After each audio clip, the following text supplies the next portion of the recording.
Ask me the hard-hitting questions. This week on 60 Minutes, we reported on the WNBA, and we interviewed Caitlin Clark. Caitlin Clark eventually broke her silence over her new deal in Europe in a shocking surprise that rocked the basketball world. Now, playing for the Indiana Fever, she's ushered in a new wave of WNBA fans.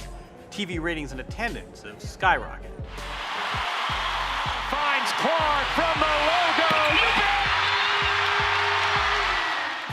You know how crazy these crowds get, though, when they see that logo 3. Yeah, they go crazy. Feels good to hit those? Occasionally. It's not too bad. So I don't mind it. Seriously, though, so you got the ball in your hand. Yeah. You're crossing midcourt. What's the decision making? Pass, pull up. How does that work? Following days of circulating rumors and intense speculation, the WNBA's Rookie of the Year took to Instagram to announce her decision for the upcoming season, leaving fans and sports analysts giddy with anticipation before her big reveal. Following the devastating playoff loss of the Indiana Fever to the Connecticut Sun, Caitlin Clark's social media pages remained silent, leaving fans and analysts wondering if she would return, if her incredible rookie season was just the beginning, or if she would take her incredible talent elsewhere. That's an absolute dime. And then after that, usually somebody picks me up, but if not, you just gotta launch it and hope for the best, you know? Hope it goes in, you let it fly. That's what people love. So you gotta give them what they want. Clark broke down the mechanics and biomechanics behind that signature shot. There we go. Okay. It's the same motion, basically, right? But you're just using more legs? Yeah, I mean, I'm like I'm not, people probably wouldn't consider me very big to play in the WNBA. Like, I'm not quite 6 foot, like, not the strongest. So I think just, having good balance is definitely the most important thing. I think a lot of really good shooters would probably tell you the same thing. But yeah, using your legs, like, it can't be all upper body, it's gotta be your legs, so. The Indiana Fever star broke her silence a few days ago with an emotional Instagram post that reflected on her inaugural season. Her comments were full of appreciation, sending shockwaves around the WNBA. Each day added to the intrigue. Caitlin Clark, last night, finished up one of the most remarkable years of basketball playing in quite some time. Because we could talk about her WNBA season, and we will, but her final season at Iowa was something to behold, and she went right from that into the WNBA season. I mean, right away. As soon as her college season ended, just days later, she was drafted by the Indiana Fever. And I just remember being at the Combine in early March. That was the talk of the town. In addition to what we were seeing out of the Pacers and the Combine being there, it's like Caitlin Clark's coming here, the Big Ten. Make sure to stay tuned as we analyze what Caitlin's issue means for the Indiana Fever and the WNBA. Two defenders on the handoff go with Caitlin Clark. That's why Aaliyah Boston can make that spin move and attack the basket. So the impact of Caitlin and Kelsey Mitchell on the floor opens things up. I miss doing women's sports with you. We don't get to do it as often as we used to. So here's the thing. Caitlin Clark is going to be fine. Yeah. Okay, there's 2 things that stand out to me. She just played this team, right? And so she understands the athleticism, the footwork, the speed of Dejanay Carrington. And she's just in her 4th WNBA game as a professional athlete.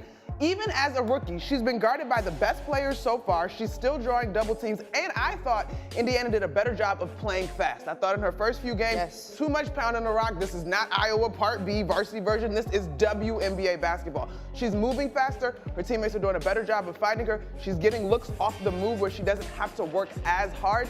And so it's only up from here. This was a great sign. Her most efficient night, turnovers were down. Let me just say this too, because we're talking about the Indiana Fever and we have the Pacers that are playing in the Eastern Conference Finals, right? Her Instagram post was just the beginning of a season that fundamentally changed what it meant to be a rookie in the WNBA. It told the tale of a player who completely surpassed expectations and revolutionized basketball, leaving everyone in awe of her skill and achievement. ESPN are showing the game last night in which the Fever got swept by the Connecticut Sun last night. They showed a montage of her year. And they showed a montage of her year when she passed Pistol Pete Maravich. She owns the record for most points scored in men's and women's Division I. And she set every record you possibly can set for Iowa, for women's basketball. I'm filled with gratitude as I reflect on the past year or my life. See you all in year 2, Clark wrote in her post, thanking everyone who helped her realize her childhood dream. Clark also confirmed what many fans and analysts had been hoping for since her team's playoff exit, that she wasn't going anywhere, but what made her season truly amazing. Well, I'm super excited to be here. I've never had to give an opening statement before, so this is a first for me and a large crowd. But like I said, I'm super happy to be here. Thank you, the Fever, the Pacers.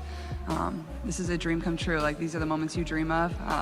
Obviously, Tamika Catchings is here. Like, that's pretty incredible. Somebody I grew up idolizing. Yes.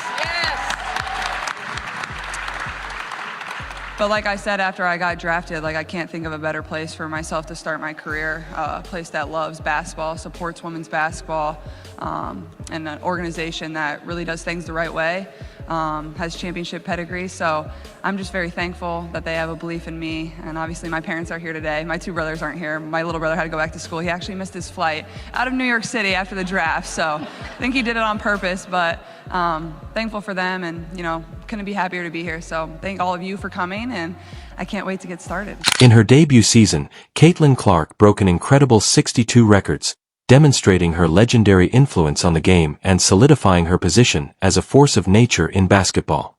It wasn't just about shattering records, though. She utterly changed the game. Hi, Caitlin. Greg Doyle, Indy Star. Real quick, let me do this. You like that? I like that you're here. I like that you're here. I do that at my family after every game, so Okay, it's well, pretty cool. let's start doing it to me and we'll be able to get along just fine. So, question is, you didn't have to turn pro. I kind of thought you would no matter what, but how much did Indiana have the number 1 overall pick because of the things you've said and the driving distance to Iowa, just everything? I'm just wondering what role that might have played.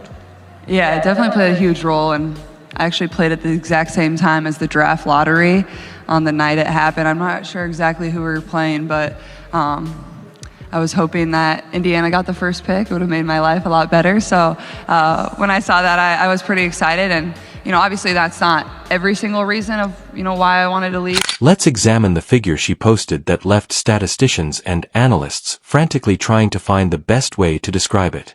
The guard for the Indiana Fever averaged 19 points per game. In addition to having amazing numbers for a rookie, 8.4 assists, 6 rebounds, and 1.3 steals per game, her 337 assists set a new record for the most in a single season, demonstrating her ability to improve the players around her. However, there is more. When Caitlin Clark concluded a single game with 19 assists, it was further evidence that her vision and playmaking skills were elite. She also set the rookie record for 2 triple-doubles, something no rookie had ever done before. In short, Caitlin Clark transformed the league into her own playground. Her influence extended beyond the stats. Clark was a welcome addition to the ailing Indiana Fever team.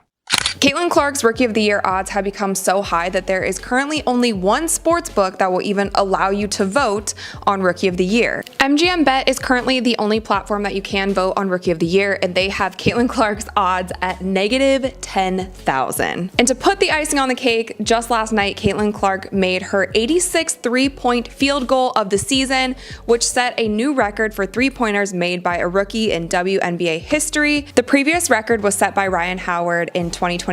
Under her direction, the team shot to a 20-20 league record, its first 20-win season since 2015, and, more significantly, the Fever made their first postseason participation in 8 years. Caitlin Clark has given the Fever supporters new optimism.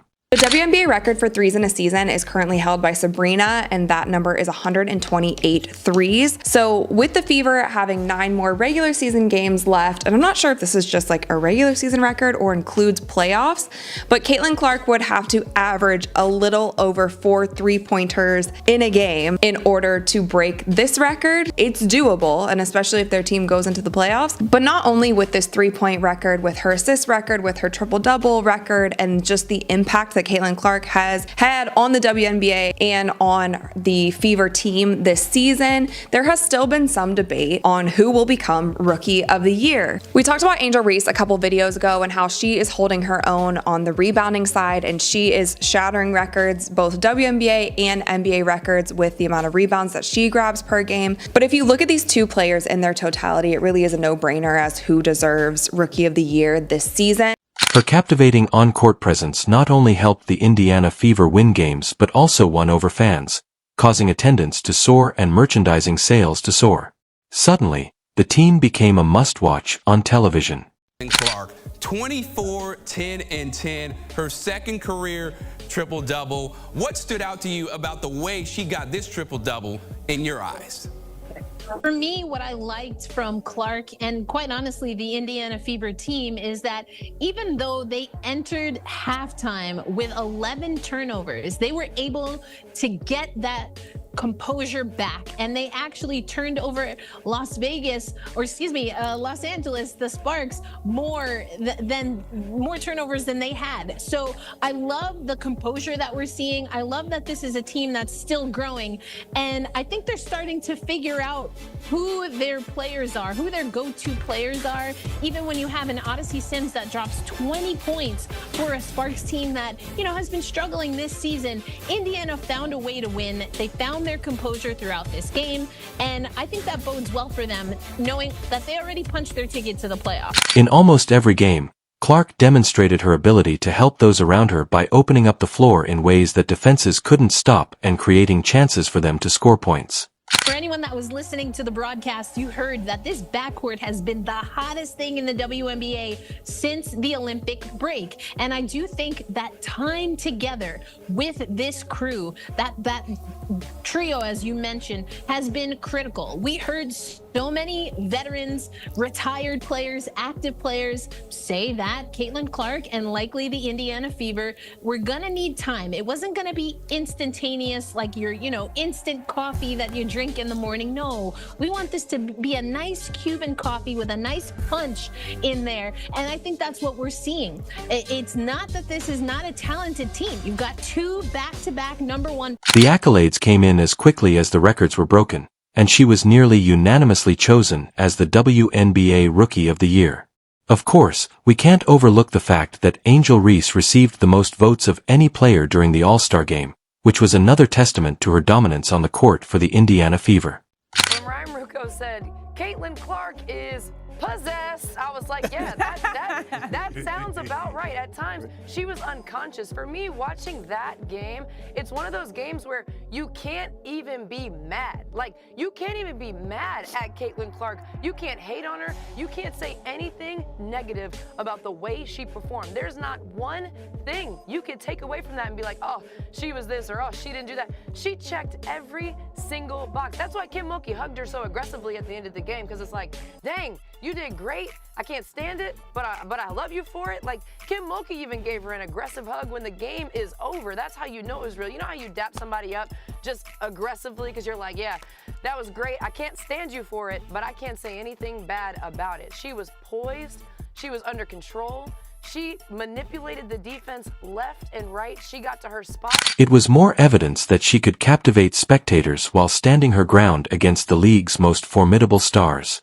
Guys, I think the thing is that what LSU got themselves into trouble is they let Caitlin Clark get to her spots early. You know she likes to drive the ball to the left, and when she drives to the left, she's looking to pull up. I don't know, Andrea, look, you follow the women's game. Why on earth would Kim Mulkey instruct her guys to go under the screen and not fight over the top? I'm not giving Caitlin Clark that kind of space. What she did was confirm what we already knew. There's a reason why she's the all-time leading scorer. There's a reason why she's top 3 in assists. Her ability to handle pressure after entering the league fresh out of college with a lot of buzz made her accomplishments even more remarkable. She didn't just meet but beyond expectations. There's no question, the race for Rookie of the Year is over. After what they did to the Sky, after they won their 4th straight, after they're over 500, they were just 500 the other day for the first time in 2 years when they were 2-2. They doing their thing. And Caitlin Clark, last 12 games, 23.4 points or 47% shooting, second leading scorer in the entire WNBA behind the monster that is Asia Wilson, who's going to be league MVP and deserves it, by the way. The reigning two-time champion, who probably is going to three-peat in my estimation. She is just something special. Best player in the world as far as I'm concerned, okay? Drew likens her poise in the spotlight, her clutch performances, and her leave-it-all-on-the-court mentality to the likes of Larry Bird. Perhaps the most important thing about Caitlin Clark's season was that it altered the idea of what is feasible for a rookie in the WNBA. She not only raised the bar, but also sent it skyward, joining the likes of Stephen Curry and the legendary Kobe Bryant. NBA players shouldn't be thankful to Michael Jordan because guess what? There were great players that were in the sport before they ever arrived, who did everything they could to make the NBA what it was. But it was when those brothers arrived that it took on an extra dimension and elevated to another level. I'm just looking at some of the numbers here. When we talk about league attendance, the Indiana Fever, all right, with Caitlin Clark, led the league in attendance both home and on the road. Fever averaged 17,035 at home, 15,000 on the road. Attendance for the entire league up nearly 50% this year, according to data from across the timeline. And Indiana leads all teams with an average attendance of, like I said, of 17,035. Merchandise sales are up 450%. I'm gonna repeat that.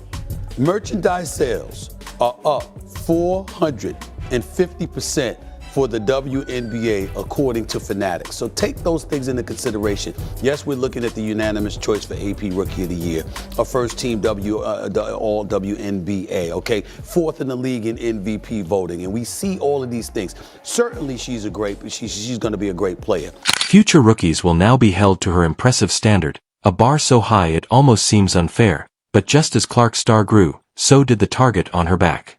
The incredible player who was sweeping the WNBA was going to encounter obstacles that would try her resolve to the breaking point. Flagrant number 2, Kennedy Carter. This one has received more headlines and attention than maybe any other play in the entire league this year. Okay. All right. There's been plenty of dissecting about their relationship. Certainly we talked about it in this show, that Kennedy Carter has in the past. What a great year for her, by the way. Probably could get comeback player of the year. That she has in the past made some questionable decisions when it comes to keeping her cool. In fact, I'm pretty sure she leads the league in flagrants, or she did at some point. In fact, she's got 4 flagrant fouls this year alone. She's a bit of a chippy player. Okay. I think we can all agree this was not a basketball play. Caitlin Clark said so herself. That wasn't a basketball play. Looked like a lot of frustration. Looked a bit retaliatory based on a play that had happened earlier where Kennedy felt like Caitlin was hit her and fouled her hard as well. We've already agreed that that one was not a basketball play. Although her record-breaking had enthralled followers, it also resulted in shocking controversy and intensive scrutiny. Thank you for viewing my actual video news. The playoffs were intended to be Clark's gratifying moment, but instead they became the center of a contentious storm that would envelop the basketball league. You meet in next video.